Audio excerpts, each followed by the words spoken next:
Hello, welcome back to part two, interviewing Lynn Cole. This is Revolved with Run Diffusion, and kind of fitting.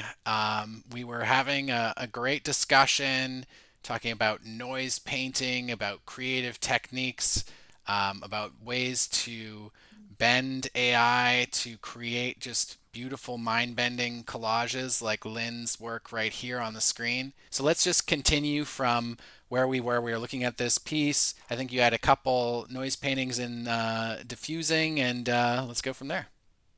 I think my whole initial perspective of, go in and find the limits of it and break it was totally wrong Mm, because where we end up is in a place where, or where I've ended up anywhere, is in a place where I just keep figuring out new ways to break it. I've never been able to break it completely. And hmm well, I have actually. Of course. With plugins and whatever. But hmm and so have you. We've done some things with plugins, both of us, that have been pretty insane. Yeah.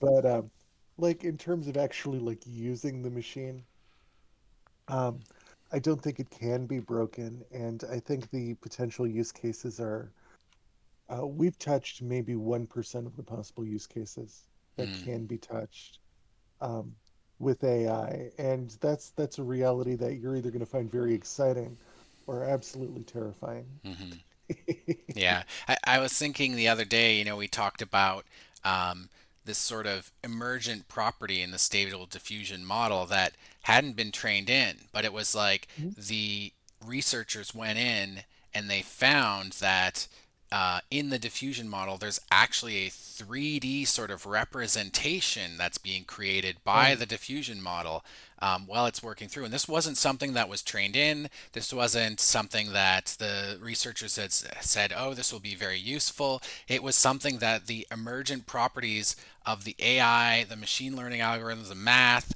all that stuff worked in, figured out on its own. And then when you start looking and you go to these other strange areas in the diffusion model, you break it, you find these new things, you start to discover that stuff. Like, both you and I, when we read that article, you told me, like, hey, I felt like validated having I heard did. this. Yeah. Yeah, yeah, because I was okay. So like, as you know, I kind of get involved with arguments over AI. You? No. Yeah, it does happen.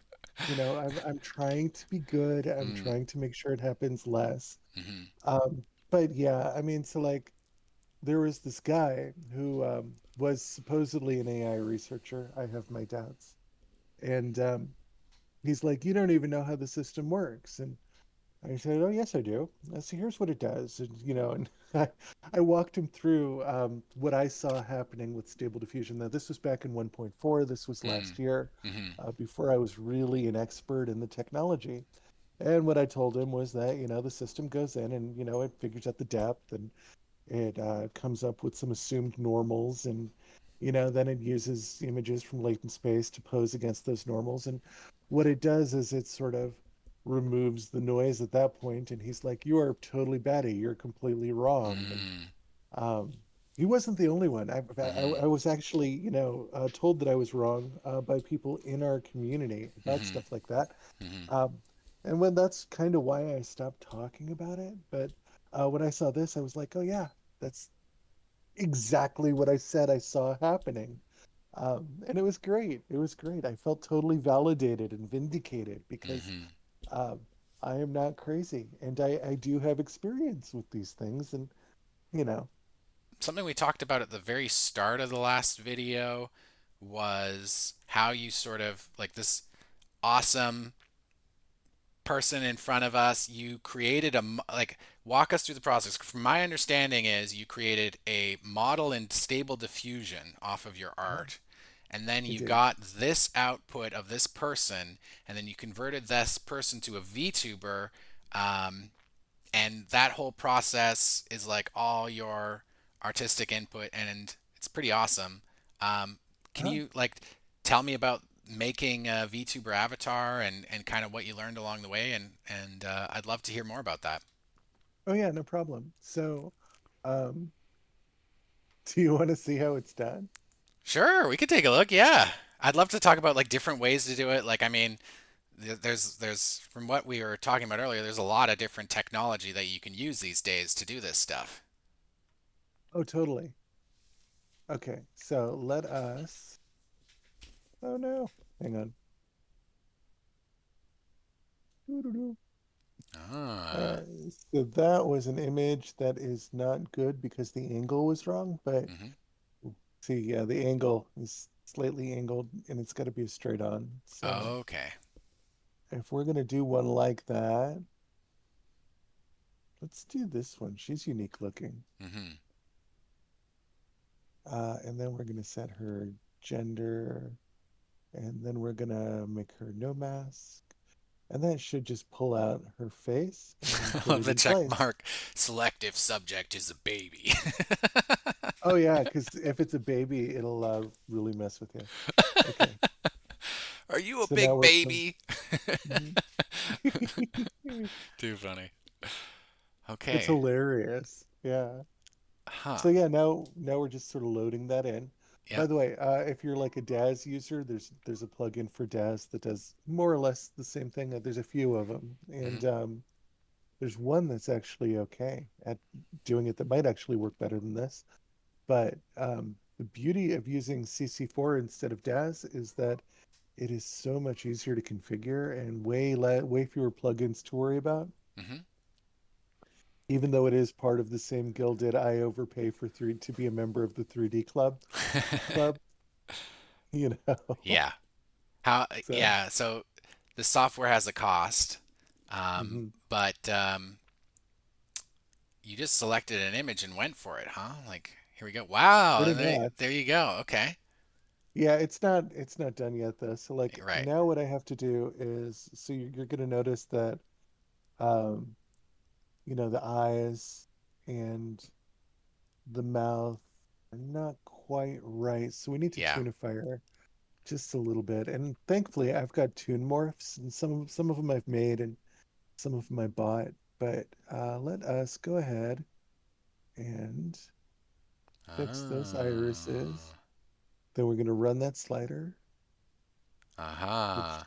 gets us right about there we go. Okay. And I see There's her our her girl. headband makes it look like she got a lobotomy a little bit. Little bit, little bit, but that's when we're gonna take the image. We would take the textures and Yeah. Okay, then you you got to know, build out the rest of the 3D part. But I mean, this is impressive just from the get-go. mhm. You just put in a picture, hit go, and it was just mapped it to the body pretty quickly. Yeah, pretty easy. Hmm. And most of the time it's fairly straightforward. Hmm. The hard part is just getting the textures right. The textures for the faces need to be repainted and reworked Hmm. before you can start doing things like makeup and really all the fun stuff that everybody wants to do. Hmm. Also the eyes, like it depends on the realistic eyes look really weird with animation. Hmm. So I like to swap about. Um, this particular program by default just sort of leans towards realism. Hmm. And you know my credo. Realism is overrated. Um, it's a fact. It's Yeah. true. Yeah. So what I do is I actually take some steps to make it look less realistic and more cartoony, and Hmm. that sort of takes us out of that weird sort of uncanny valley place that we would be normally with Mm. models like this. Because I don't know, you start to see something like this, move around and talk. Here, let me show you. Wrinkle check. You, yeah, we're gonna do the face rig test. Okay. You'll see what I mean. It gets really weird with those eyes. Right. Oh, fun. So yeah, Not bad. I think it looks cool. it's okay. Yeah. I mean, you can always definitely improve it, but it looks like she Yeah, has kind of a double nose. little bit, Yeah. little bit. Interesting. That's Yeah. yeah, that's part of the you would have to fix it there. Hmm. And let's check our eye blink now. So better. would you say that this is like the advanced VTuber thing, or how where would you put this in? Like, if you were new to VTubing, would you want to use this? If you were more of a professional, is this what you would use? Where does this kind of land in that spectrum? This falls into the gilded category. So like, if you watch the tutorial videos I do on it, or if you watch like Prompt Muse or Cutscene Artist, Mm, both of which do amazing work, hmm um, they use sort of the same tool set, but this is definitely the gilded tool set. So Daz and character creator hmm are the gilded tools, the expensive ones. The cheaper tools that you could get, I don't even have it installed anymore, but um, the cheaper one would be Vroid Studio, hmm or one of the anime tools that like Vroid Live, or any of the VRM tools that you can download from like the Android store or whatever. Those are great. What's the other popular one they're using right now? It's called Live 3D, Yeah, right. not Live, Yeah. not Live 2D, Live 3D. Um, that's the other 3D VTuber tool that you can find, and they're okay. I mean, they're not bad. They all sort of, from the beginning tools to the advanced tools, they all sort of operate on the same principle where, hmm you've got sort of a base model and you're filling it out and, making it cooler and prettier by just sort of dragging and dropping different elements until you get something that is about what you're looking for. Hmm. So if you were going to start out making a VTuber from your Stable Diffusion art, what would you Mhm. use? I think CC4 is Okay. the best, most organized tool for it. Yeah. Um, you could usually pick it up by itself for around, I want to say, around $300. It's Yeah, going to be about that might be out of the reach it, of a lot of people. it's going to be between 300 and $700 for the headshot plugin with Stable Diffusion, or with the thing. Hmm But you get support with that, and you get a lot there for that money. You get value out of it.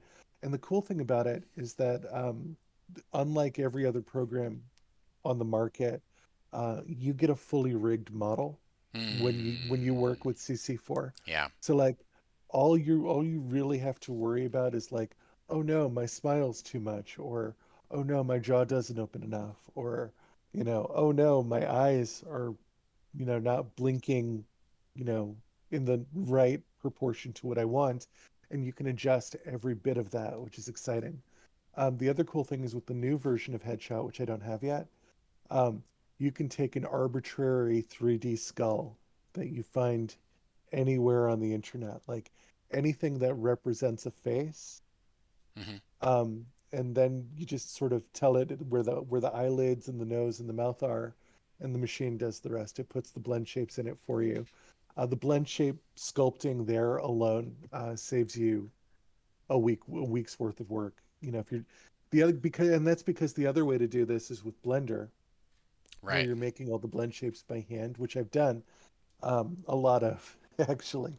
And the thing is that there's no reason to spend the time to do the blend shapes by hand when you have a tool that just works as beautifully as this one does. Now, I will say that Blender is free, so that could be compelling to It some is. folks, right?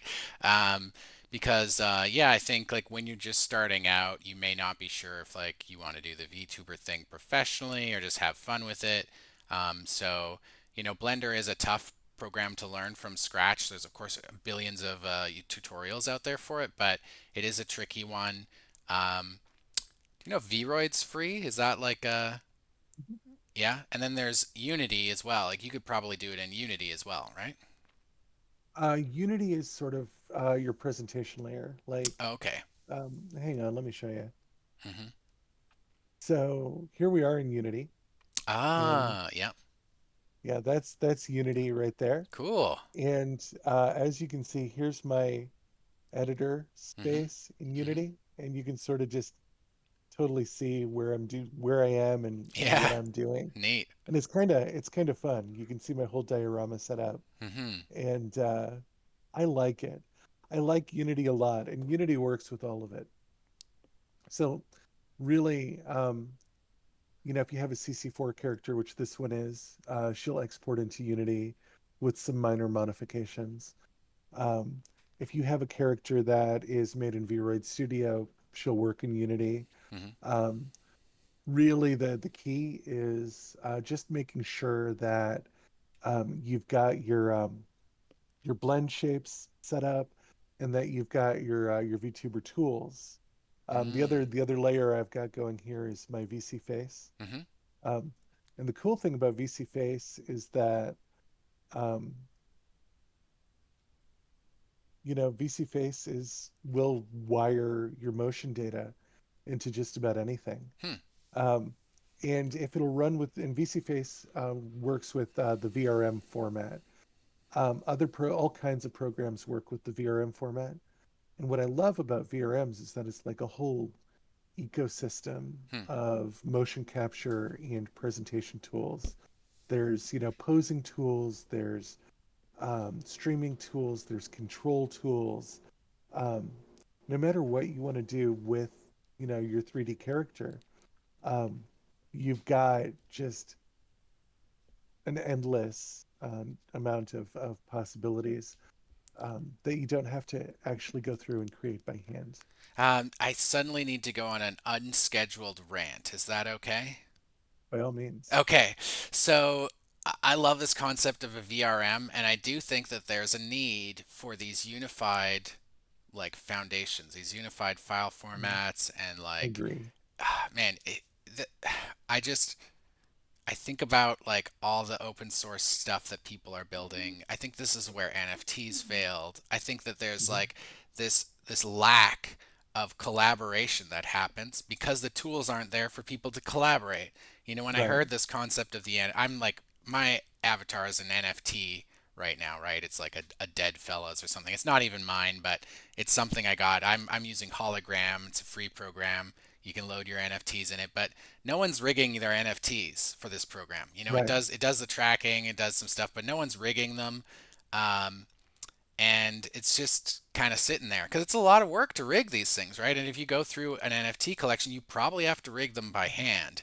right. And the lack of tooling prevents the collaboration. So, like, where I feel we are is there's this VRM format, which is amazing, and then Mhm. everyone's stupid metaverse project isn't using it, or like barely uses it, or isn't promoting it, or thinking about it. And then you have all these like capabilities that are locked behind things like, why don't we have open source AI rigging for VRM stuff that we can just like put pictures in and rig it right away? I don't know. It's just I Right. feel we're on the verge of like just breaking We're through really to this close. this this other universe of incredible collaboration, a virtual reality that's been promised for so long and has just been held back from us.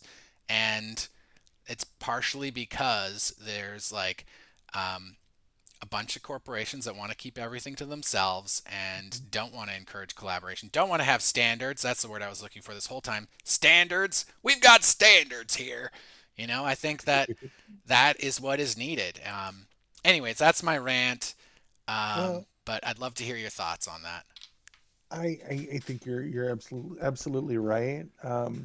As far as VR, you know, I don't know. I don't know if the volatility of um, NFTs and metaverse technology really sort of aligns with Mm, practical VR. mm-hmm. If you want to see VR done well, I think the place to look would be like VR chat. Oh yeah. They've got some technical limitations that are challenging to get through, but they do an amazing job on their setup. They do it better than Meta, which put like, billions of dollars into trying Right. to reverse engineer their product and Right. couldn't do it. Yeah. It's insane Yeah. how crazy that was. But but yeah, as far as the VRM format, that's collaborative, that's open. Anybody can make it. There's a consortium in Japan that that sort of manages what the format can do, and it's Hmm. exciting. Hmm. Um, I would personally like to see it become the standard for kind of like all avatar animation. I really like it better. I like it a lot better than the NVIDIA format, the Mm. dollar sign USDX, whatever the fuck. Um, Right. Oh, I know that one. Yeah, yeah, I yeah. It's hate like that one. the unified system process, blah. I don't remember what the actual Right. thing is, but And yeah. it's totally unified as long as you have an NVIDIA GPU. You know, Right. they will not gatekeep it from you. But like the minute you have anything else, they're like gonna take away features and they're gonna like disable, parts of it. And it's scammy. Universal scene description. Hmm. So, Exactly. it's funny talking like I mean, Nvidia's been planning ahead. They're not that bad, but they've just like they definitely have, the planning ahead has helped them a ton to do this kind of Right. stuff. So they're ahead of the time with USD, Universal Scene Description, trying to do that. I think there's another interesting um, cautionary tale right now, which is of course Unity. Um, the changes to Unity is made over the last what with that was, with the pricing model changes, just absurd. And with these proprietary things, these systems, these platforms that can disappear because someone makes a pricing change is Right. is wild. Luckily for small time creators and stuff, you can still use Unity. It's fine. It's free. You don't need to pay anything. But I think that the platforms that we're building on, they need to be open source. They need to be have these standards so people can work with them, because Right. the promise of NFTs, which sadly was lost in my opinion, but the promise of it was that you would be able to take your character from one game universe to another, to VR chat, to anywhere, and it would be you. Um, and just because there's no open standards, that wouldn't happen. Like we need, as a people, need to get together and like really just establish these standards, right? Like if we're just like, okay, it's Mhm. VRM, then like people will start building with it and make these amazing things with it. Um, but yeah, it's like that classic XKCD, um, comic where they're It is. like, we have too many standards. Let's This, make this one is standard to unify them all. And like, okay, we have 13 standards now, right? Like, this is how we know you're a quality nerd is because you know about XKCD. yeah. Um, Had to flash the badge there. Sorry. no, it's all good. It's all good. I think these standards are collaborative. I think they're open. I think they need to be. I don't think there's any other way to do it. Mhm. As far as moving your stuff between game universes and game engines, that's really a hard thing to Oh that's yeah. not an easy thing to do. Yeah. I mean, even between shaders within the same engine, Hmm. it's challenging, let me tell you. But like going between regular pipelines and scripted pipelines and all that stuff. Unity makes me regret using Unity at least once a year, I think, at this point. you uh, know, yeah. and the problem is, on the one hand, the licensing doesn't change for me because I'm just building environments and filming them. Hmm. I'm not like packaging them. I'm not compiling them. I'm not Hmm. really doing stuff that, would sort of initiate the eligibility counter for, all of the stuff that needs to happen. Hmm. Ooh, yeah. Hey, look, hands. Hands. I love Ah. hands. And the leap motion, such a unique little piece of technology to get that working. No, It's stop super it. cool. Stop Super it. cool. It's not working. It's got a mind of its Okay. own sometimes, though. I Yeah. know. I tried. I Yeah. tried. I did. I meant to make it work. Um, but yeah. So like on the one hand, you would think that, like none of these changes affect me because I am not like actively taking part in, licensing my games or building games for that matter. Um, but it does. You Hmm. see, because like as a small time developer, I'm like the bottom of the barrel. I'm the one who's like at the asset store, um, buying assets and looking for sales and looking for deals Hmm. and buying humble bundles and like, you know, repurposing and recoloring and reshading and retexturing assets and stuff like that. I use a lot of third party assets. Hmm. Um, And the problem is when you alienate the larger developers, well, guess what? Those larger developers um, make the assets that developers downstream like me like to use, and when they go away, they take their assets with them. Mm. So, Hmm. it does affect me, and it affects everybody in the Unity ecosystem, and that's a huge problem, I Yeah. think. Hey, can you go full screen? Because I think I have your Unity box here. Let's Oh yeah, you do. Sorry. Here. that's okay. Ah, There you go. So I wanted to ask you, because we're kind of talking about the future and what that tech looks like.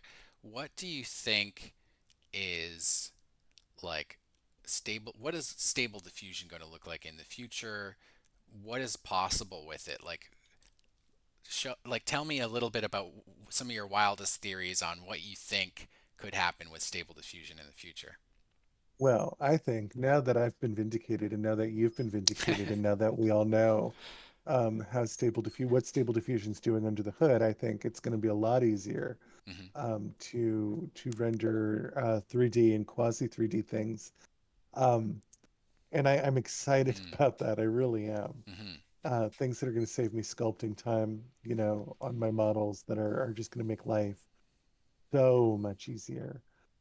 In general, let's see what else. Really, that's the big thing. The 3D is I really want to see that this year. I Yeah. want to have passable 3D. I want to have prompt to 3D, and I want to have image to 3D, and I want them Mm. both to be within Stable Diffusion. Hmm. And I think we are going to see it Oh for yeah. sure. Yeah. I've seen some research papers on that, and I think you've seen the improved outputs, but we haven't Mhm. seen the tools to do it necessarily out there. I think there is one tool that came out, but it was pretty simple. What's interesting to me is talking about interoperability between systems. There's sort of a space that's being navigated right now on the language model front and Yeah, in the diffusion front of this API space, this connecting systems to one another, and you start to see it with agents and NPCs, right, that are starting to come online. We're discovering our new friends in AI, and I think a tool like you're talking about would be key to that interoperability of mhm, you know, just like you can take an API schema and then rewrite it for another API, like you could do the same thing with a rigging or lighting if it understood the 3D. Um, or maybe there's a format that would translate between things where it's you can generate, here's a LoRa that's been trained to make a perfect texture map for any different platform, right? Just thinking right. about that, this It's augmented, it's activation actually of the avatar, right? it's actually not that hard to do. Hmm. Um, Here's how I would do it.